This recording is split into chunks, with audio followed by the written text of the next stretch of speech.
Magandang umaga nga pala mga bata. Sa mga hindi ko pala nabigyan ng laruan dyan noong December 24, nandito po ulit ako sa bilihan ng laruan sa May Divisoria. Bibili po ulit ako ng laruan para po sa inyo sa mga nakafollow sa akin at sa nag-share ng video ko.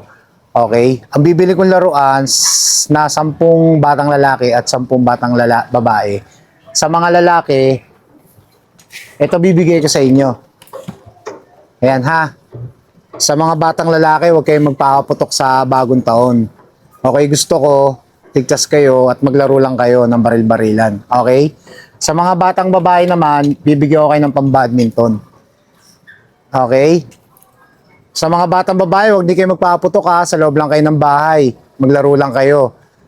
Follow nyo ako, tapos share nyo yung video ko. Mamimili ulit ako sa inyo. 10 batang lalaki at 10 batang babae. Okay? Pamimigay ko to sa December 30, alas 10 ulit ng umaga.